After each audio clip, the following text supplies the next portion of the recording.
Hello viewers. International economic governance के तीन बड़े इंस्टीट्यूशंस हैं: international monetary fund, world bank और वर्ल्ड ट्रेड ऑर्गेनाइजेशन। आज की वीडियो में हम आपको वर्ल्ड ट्रेड ऑर्गेनाइजेशन के बारे में बताएंगे। World Trade Organization international trade को रेगुलेट और फैसिलिटेट करता है। आज की वीडियो में हम आपको उसके ऑब्जेक्टिव, फंक्शंस, प्रिंसिपल, स्ट्रक्चर और चैलेंजेस एक्सप्लेन करेंगे। डब्ल्यूटीओ का मकसद मार्केट एक्सेस को इंक्रीज करना और ट्रेड लिबरलाइजेशन को इंक्रीज करना है। अब हम आपको पहले ये बताएंगे कि मार्केट एक्सेस और ट्रेड लिबरलाइजेशन क्या होते हैं। मार्केट एक्सेस का मतलब है कि set of conditions upon which a country allows foreign products to enter its market. तो ये जो कंडीशंस हैं ये दो तरह की होती हैं: इंपोर्ट ड्यूटीज जिन्हें कस्टम्स ड्यूटी भी कहा जाता है, और दूसरी नॉन टैरिफ बैरियर्स जिन्हें एनटीबीज कहा जाता है। एनटीबीज बेसिकली स्टैंडर्ड्स होते हैं जो कि अगर कोई फॉरेन प्रोडक्ट किसी दूसरे कंट्री में एक्सपोर्ट होनी है तो वो स्टैंडर्ड जो है उसको वो मीट करना चाहिए। ये स्टैंडर्ड्स ख़ास तौर पे फूड, फार्मास्यूटिकल और जो ब्यूटी इंडस्ट्री की प्रोडक्ट्स हैं उनसे रिलेटेड होते हैं, लेकिन इसके अलावा किसी भी प्रोडक्ट के लिए कोई भी कंट्री, इंपोर्टिंग कंट्री स्टैंडर्ड जो है वो प्रेस्क्राइब कर सकता है।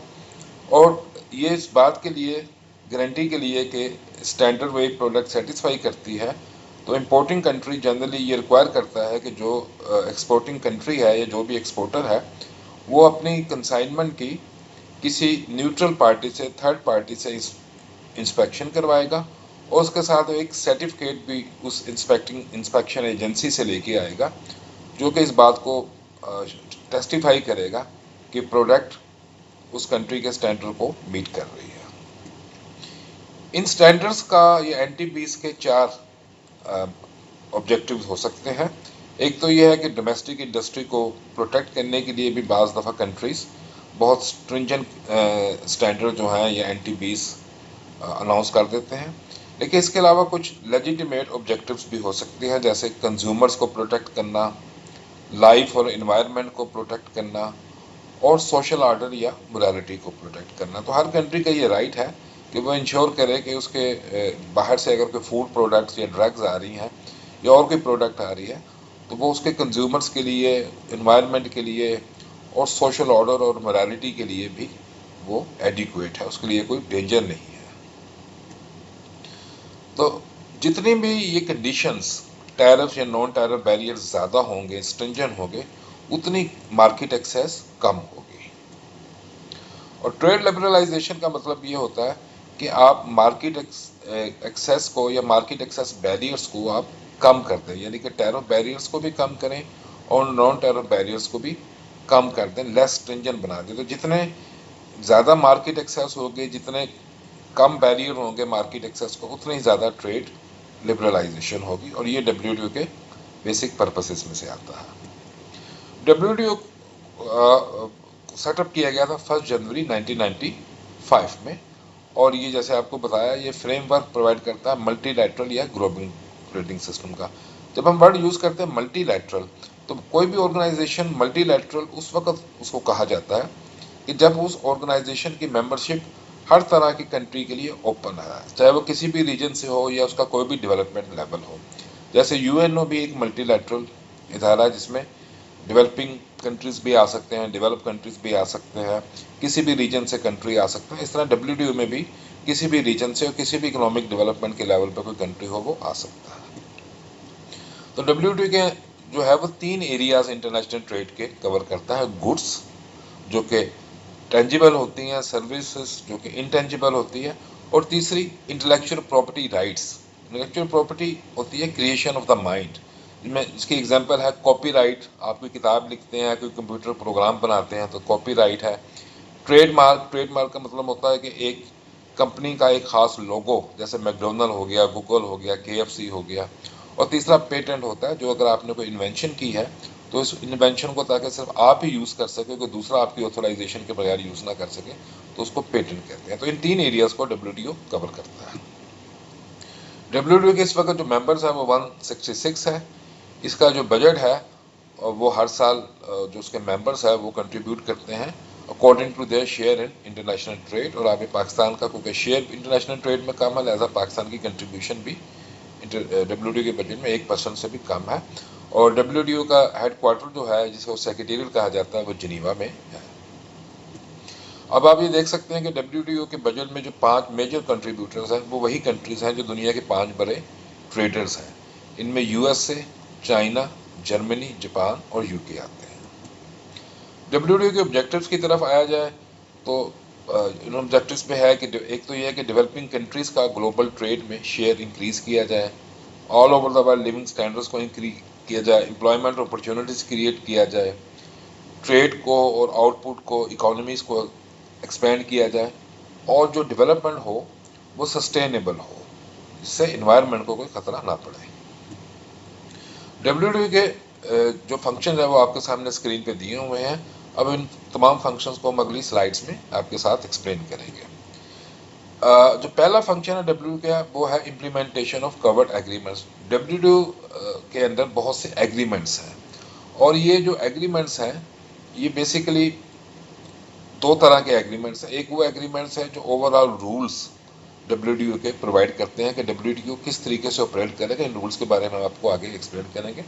उसके अलावा एग्रीमेंट्स जो कुछ खास WTO के एरियाज हैं उन पे कवर करते हैं, जैसे इंटेलेक्चुअल प्रॉपर्टी राइट्स के लिए अलग एग्रीमेंट है, एग्रीकल्चर के लिए अलग एग्रीमेंट है। तो उस तरह मुख्तलिफ एरियाज में WTO के मुख्तलिफ एग्रीमेंट्स हैं। ये एग्रीमेंट जो है वो गवर्नमेंट ने नेगोशिएट करती है और गवर्नमेंट ही इन्हें साइन करती है, लेकिन इनका जो पर्पज़ होता है वो ये होता है कि कंज्यूमर की वेलफेयर इंक्रीज़ की जाए, बिजनेसेस को ज़्यादा से ज़्यादा अपॉर्चुनिटी की जाए, और सिविल सोसाइटी का ओपिनियन भी थ्रू गवर्नमेंट जो है वो इंटरनेशनल ट्रेड या इंटरनेशनल नेगोशिएशंस में वो आ सके। इसके अलावा WTO एक is a forum for multilateral negotiations. International trade में जो डेवलपमेंट्स होती हैं they are the product of negotiations. तो ये नेगोशिएशन बेसिकली WTO जो है या WTO का सेक्रेटेरिएट है वो कंडक्ट करवाता है। अब WTO में क्योंकि कंट्रीज़ के राइट्स भी हैं और ऑब्लिगेशंस भी हैं अंडर डिफरेंट एग्रीमेंट्स, तो जहाँ पे राइट्स और ऑब्लिगेशंस होते हैं वहाँ पे डिस्प्यूट्स भी आ जाते हैं, और जहाँ डिस्प्यूट होते हैं तो वहाँ डिस्प्यूट सेटलमेंट के लिए भी कोई मैकेनिज्म भी होना चाहिए। तो WTO में भी एक बड़ा साउंड जो है वो डिस्प्यूट सेटलमेंट का मैकेनिज्म है। इसके अलावा WTO का एक बड़ा पर्पज़ ये भी है कि ये चीज़ को इंश्योर किया जाए कि मेंबर्स जो अपनी policies, trade related policies adopt करते हैं वो WTO के रूल्स के मुताबिक, और जो उनकी मेंबर्स ने जो कमिटमेंट की हुई है WTO में वो उसके मुताबिक होनी चाहिए। तो उसके लिए एक इम्पॉर्टेंट चीज़ वो होता है कि पीरियोडिकली डिफरेंट कंट्री जो है वो अपनी ट्रेड पॉलिसी प्रेजेंट करते हैं WTO सेक्रेटेरिएट में, और वहाँ बाकी मेंबर जो हैं वो उस ट्रेड पॉलिसी को रिव्यू करते हैं। तो इसमें यह है कि जो 4 बड़े WTO में मेंबर्स हैं, 4 बड़े ट्रेडर्स हैं, उनके ट्रेड पॉलिसी रिव्यू हर 2 साल बाद होता है। उसके बाद जो 16 बड़े मेंबर्स हैं उनका 4 साल बाद आता है, और रिमेनिंग मेंबर्स जिसमें पाकिस्तान भी है तो उनकी ट्रेड पॉलिसी का रिव्यू हर 6 साल के बाद होता है।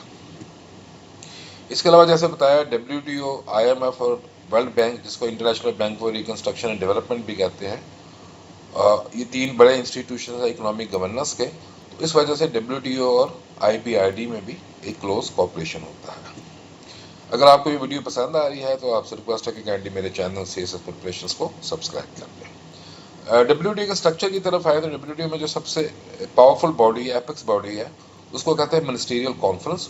और मिनिस्ट्रियल कॉन्फ्रेंस में तमाम जो WTO के मेंबर कंट्रीज हैं, जैसे इस वक्त 166 मेंबर्स हैं, उनके जो मिनिस्टर फॉर ट्रेड या मिनिस्टर फॉर कॉमर्स हैं वो पार्टिसिपेट करते हैं। इसके अलावा WTO में और 3 बड़ी बॉडीज हैं। जनरल काउंसिल है। जनरल काउंसिल बेसिकली जो WTO के जिनीवा में WTO मेंबर्स के जो एम्बेसडर्स या रिप्रेजेंटेटिव होते हैं वो इसमें होते हैं, और WTO के जो डे टू डे फंक्शंस हैं वो जनरल काउंसिल प्रोवाइड करती है, परफॉर्म करती है। इसके अलावा 3 बड़ी काउंसिल्स हैं WTO में, तीनों एरियाज़ पे, यानी कि गुड्स में, सर्विसेज में और इंटेलेक्चुअल प्रॉपर्टी राइट्स में। और तीसरी जो है इसके अलावा WTO में मुख्तलिफ इशूज़ के ऊपर, मुख्तलिफ मैटर्स के ऊपर कमेटीज़ बनी होती हैं। जहाँ तक WTO के प्रिंसिपल्स की बात करें तो WTO में ये 7 प्रिंसिपल्स हैं। जो आपके सामने स्क्रीन पे दिए हुए हैं, और हम इसको अगली स्लाइड्स में इन प्रिंसिपल्स को थोड़ा थोड़ा आपके साथ एक्सप्लेन करेंगे। डब्ल्यूटीओ का जो सबसे पहला प्रिंसिपल है, जिसको कॉन्स्टिट्यूशनल प्रिंसिपल कहा जाता है, वो है नॉन डिस्क्रिमिनेशन। नॉन डिस्क्रिमिनेशन का मतलब है कि आप इम्तियाज नहीं कर सकते।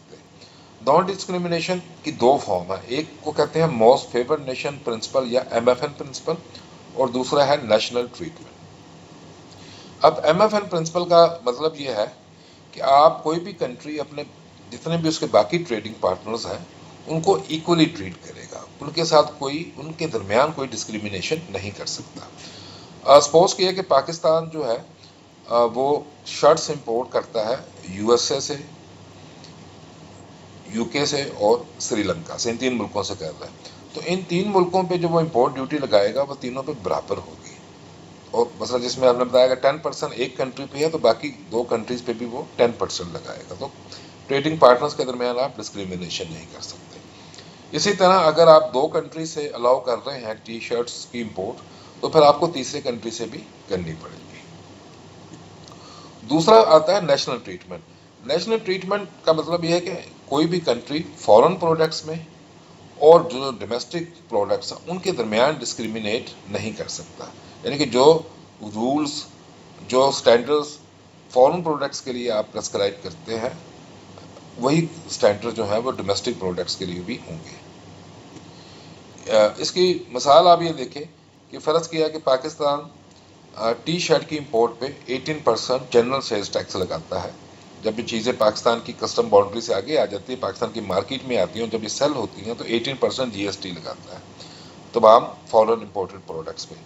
तो इसलिए अब ये ज़रूरी होगा कि पाकिस्तान की जो मेड इन पाकिस्तान शर्ट्स हैं, अगर वो भी जब वो सेल होती हैं तो उन पे भी 18% GST होगी। ये नहीं हो सकता कि उन पे GST आप कम लगाएं, क्योंकि ये करेंगे तो नेशनल ट्रीटमेंट प्रिंसिपल की वायोलेशन होगी। दूसरा WTO का प्रिंसिपल है ट्रांसपेरेंसी, ताकि हर चीज़ जो है वो क्लियर होनी चाहिए। तो ट्रांसपेरेंसी का मतलब ये होता है कि इसके 2 बड़े तरीके हैं। एक तो ये कि मेंबर्स कोई भी जो ट्रेड पॉलिसी बनाते हैं, कोई भी रेगुलेशंस लेके आते हैं, तो उसकी वो नोटिफाई करते हैं WTO सेक्रेटेरिएट को, फिर WTO सेक्रेटेरिएट वो तमाम मेंबर्स में सर्कुलेट करता है। और दूसरा जिसका हमने पहले आपको बताया वो है ट्रेड पॉलिसी रिव्यू। तीसरा है फ्री ट्रेड। फ्री ट्रेड का मतलब जैसे आपको शुरू में बताया था कि WTO का मकसद है ट्रेड लिबरलाइजेशन को इंक्रीज करना। तो ट्रेड को आहिस्ता आहिस्ता आपने लिबरलाइज करना है और टैरिफ्स और नॉन टैरिफ बैरियर्स को आपने कंट्रीज ने रिड्यूस करना है नेगोशिएशन के जरिए से। चौथा बड़ा इंपॉर्टेंट प्रिंसिपल है वो है प्रेडिक्टेबिलिटी। प्रेडिक्टेबिलिटी का मतलब है कि कंट्री अगर कोई आज कोई कमिटमेंट करता है तो उस कमिटमेंट को आगे जाके वो सस्टेन करेगा, बरकरार रखेगा। सपोज एक कंट्री ने टैरिफ कमिट किया कि एक खास प्रोडक्ट पे वो एक खास % टैरिफ लगाएगा, तो अब वो उससे ज़्यादा टैरिफ जो है इम्पोर्ट टैरिफ नहीं लगा सकता। इसकी आपको एग्जांपल इस तरह देते हैं कि सपोज पाकिस्तान जो है वो इम्पोर्टेड कार्स पे 100% इम्पोर्ट ड्यूटी लगाता है। अब पाकिस्तान ये नहीं कर सकता कि जब पाकिस्तान ने 100% ड्यूटी अनाउंस कर दी है, कमिट कर दी है WTO में, तो 100% से ज़्यादा वो ड्यूटी नहीं लगा सकता। उससे कम लगा सकता है लेकिन उससे ज़्यादा नहीं लगा सकता, क्योंकि ज़्यादा लगाएगा तो ये WTO की वायलेशन होगी, क्योंकि जो कमिटमेंट की है उससे आप ज़्यादा नहीं लगा सकते। उसका मकसद ये है कि प्रेडिक्टेबिलिटी, बिजनेसेस को जो पाकिस्तान में कंपनीज अपनी गाड़ियाँ सेल कर रही हैं, कोई और प्रोडक्ट सेल कर रही हैं, तो उन्हें ये यकीन होना चाहिए कि उनका जब डील साइन हो जाएगा तो उसके बाद इम्पोर्ट ड्यूटी जो है वो इंक्रीज नहीं होगी। फिर एक इम्पोर्टेंट कंसेप्ट वो है WTO में, वो है फेयर ट्रेड। ट्रेड ना सिर्फ फ्री होना चाहिए बल्कि फेयर भी होना चाहिए। फेयर ट्रेड का मतलब ये है कि कंट्रीज एक दूसरे में साथ डिस्क्रिमिनेशन नहीं करेंगे, नेशनल ट्रीटमेंट प्रिंसिपल की वो वायोलेशन नहीं करेंगे, जो उन्होंने कमिटमेंट की है उसके मुताबिक वो उस पर अमल करेंगे, और कुछ ऐसी ट्रेड पॉलिसीज नहीं करेंगे जैसे डंपिंग या सब्सिडीज़ हैं जिससे ट्रेड को इफेक्ट हो सके, तो वो चीज़ें नहीं करेंगे। और अगर कोई कंट्री जो है रूल्स की वायोलेशन करता है, फेयर ट्रेड नहीं करता, तो दूसरा कंट्री उसके खिलाफ डिस्प्यूट सेटलमेंट मैकेनिज्म WTO के उसमें जा सकता है। WTO में डेवलपिंग कंट्रीज़ के लिए एक ख़ास रूल्स बने हुए हैं, उनके लिए ज़्यादा एक उनको फैसिलिटेशन या एक आसानी जो है सिस्टम के अंदर, फ्लेक्सिबिलिटी जो है वो दी गई हुई है ताकि वो ज़्यादा से ज़्यादा ट्रेड कर सकें। और सातवां सिंगल अंडरटेकिंग का प्रिंसिपल है। सिंगल अंडरटेकिंग का मतलब है कि WTO में ज़ाहिर आप ट्रेड में बहुत सी चीज़ें आ जाती हैं, लेकिन जो डील होता है वो पैकेज डील होता है। तो आपको यह पूरा डील जो है वो आपको एक्सेप्ट करना पड़ेगा। ये नहीं होगा कि आप पैकेज का एक पार्ट जो आपको पसंद है वो एक्सेप्ट कर लें और जो आपको पसंद नहीं है वो एक्सेप्ट ना करें। तो deal has to be complete. इस वजह से कहते हैं डब्ल्यूटीओ में nothing is agreed until everything is agreed. WTO में डिसीजन मेकिंग कंसेंसस से होती है। कंसेंसस का मतलब ये है कि कोई भी कंट्री किसी प्रपोजल को ऑब्जेक्ट नहीं करता। तो इसका मतलब ये होगा कि डब्ल्यूटीओ में हर मेंबर्स के पास वीटो पावर है। तो it's one of the few examples दुनिया में कि जिस इंस्टीट्यूशन में सब हर मेंबर के पास 166 के तमाम मेंबर्स के पास अब वीटो पावर है कि एक मेंबर भी अपोज कर ले किसी डिसीजन को तो वो डिसीजन जो है फिर वो नहीं हो सकता। अब हम आएंगे इस वक्त डब्ल्यूटीओ को क्या चैलेंजेस हो रहे हैं, दरकार है। तो पहला चैलेंज तो ये है कि डब्ल्यूटीओ के मेंबर्स के दरमियान कॉन्फ्लिक्टिंग इंटरेस्ट है, उनके इंटरेस्ट आपस में कॉन्फ्लिक्ट करते हैं। डब्ल्यूटीओ में मेंबर्स की तीन बड़ी कैटेगरीज हैं। डेवलप कंट्रीज हैं, डेवलपिंग कंट्रीज हैं जिसमें चाइना, इंडिया और पाकिस्तान आ जाते हैं। तीसरे लीस्ट डेवलप्ड कंट्रीज हैं जिसमें बांग्लादेश और कंबोडिया एग्जाम्पल है। अब जो डेवलपिंग कंट्रीज है वो चाहते हैं कि एग्रीकल्चर में ज़्यादा से ज़्यादा मार्केट एक्सेस इंक्रीज हो, क्योंकि एग्रीकल्चर बहुत से डेवलपिंग कंट्री का स्ट्रॉन्ग पॉइंट है। जबकि डेवलप कंट्रीज ज़्यादा से ज़्यादा चाहते हैं कि वो ट्रेड लिबरलाइज हो मैन्युफैक्चरिंग में, क्योंकि मैन्युफैक्चरिंग डेवलप कंट्रीज का ऑन द होल ज़्यादा है। सर्विसेज में भी डेवलपिंग कंट्री जो है वो ये चाहते हैं कि उनकी लेबर को ज़्यादा एक्सेस मिले दूसरे कंट्रीज़ में, जबकि डेवलप कंट्रीज ये चाहते हैं कि उनकी जो मल्टीनेशनल एंटरप्राइजेज हैं उनको डेवलपिंग कंट्रीज़ में ज़्यादा एक्सेस मिले। इसी तरह क्योंकि पेटेंट्स और कॉपीराइट ज़्यादातर डेवलप कंट्रीज़ के होते हैं तो वो उनके भी IPRs में वो ज़्यादा इंटरेस्ट है। तो यही वजह, इन कॉन्फ्लिक्टिंग इंटरेस्ट की वजह से डब्ल्यूटीओ की निगोशिएशंस में ज़्यादा आगे नहीं बढ़ रही और ये डब्ल्यूटीओ का एक बहुत बड़ा चैलेंज है। दूसरा, प्रोटेक्शनिज्म जो है, डब्ल्यूटीओ प्रोटेक्शनिज्म के खिलाफ है, लेकिन प्रोटेक्शनिज्म जो है वो आहिस्ता आहिस्ता इंक्रीज हो रहा है। जो करंट वेव है प्रोटेक्शनिज्म की ये 2007-8 में जब ग्लोबल इकोनॉमिक रिसेशन आया था और तब से स्टार्ट हुई थी। फिर जब कोविड-19 आया उसमें भी इकोनॉमिक स्लो डाउन हुआ, उससे प्रोडक्शन फिर इंक्रीज हो गई और अब जो है कंट्रीज के दरमियान हॉस्टिलिटी जो है बहुत ज़्यादा इंक्रीज हो रही है, जैसे US और चाइना के दरमियान। इस वजह से कंट्रीज जो है अपनी अपनी प्रोडक्ट्स को, अपनी अपनी डोमेस्टिक इंडस्ट्रीज को प्रोटेक्ट करने में ज़्यादा इंटरेस्टेड है, उनको ट्रेड को लिबरलाइज करने में कम इंटरेस्टेड है। तीसरा है यूनिलैटरलिज्म। डब्ल्यूटीओ जैसे आपको बताया एक रूल बेस्ड सिस्टम है। तो डब्ल्यूटीओ में कोई भी चीज़ अगर किसी कंट्री ने करनी है, कोई भी मेजर लेनी है तो वो एक प्रॉपर रूल्स के थ्रू, प्रॉपर प्रोसीजर के थ्रू करती है। यूनिलैटरलिज्म जो है उसमें मेंबर्स जो है वो इन रूल्स की, इन प्रोसीजर में जाए बगैर मेजर ले लेते हैं। इसी वजह से यूनिलैटरलिज्म और मल्टीलैटरलिज्म आपस में इनकम्पैटिबल है।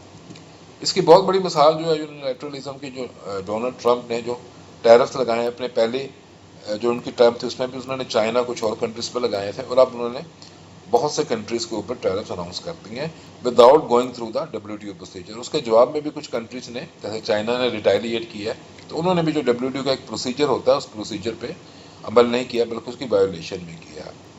तो उसकी वजह से डब्ल्यूटीओ बहुत हद तक जो है वो इररेलेवेंट हो गया है। और चौथा जो है वो है consensus based decision. Consensus based decision जैसे बताया कि हर कंट्री को वीटो पावर है डब्ल्यूटीओ में, तो इसकी वजह से क्योंकि अब कंट्रीज में प्रोटेक्शनिज्म भी बढ़ रही है, यूनिलैटरलिज्म भी बढ़ रहा है, तो उसकी वजह से तमाम कंट्रीज का एक पॉइंट के ऊपर, एक पैकेज डील के ऊपर एग्री होना बहुत मुश्किल है। तो ये डब्ल्यूटीओ का एक बहुत बड़ा चैलेंज है और मेरे ख्याल में डब्ल्यूटीओ को ये ज़रूरत है कि कंसेंसस बेस्ड डिसीजन मेकिंग का जो उसका रूल है उसको उसे चेंज करने की ज़रूरत है। नेक्स्ट वीडियो में हम आपको बताएंगे कि पाकिस्तान और ने डब्ल्यूटीओ में पाकिस्तान का क्या रोल है और डब्ल्यूटीओ की पाकिस्तान के लिए क्या इम्प्लीकेशन रही है। उम्मीद है आपको ये वीडियो पसंद आई होगी। आपसे रिक्वेस्ट है कि काइंडली मेरे चैनल CSS प्रिपरेशन को सब्सक्राइब कर लें। Thanks for watching.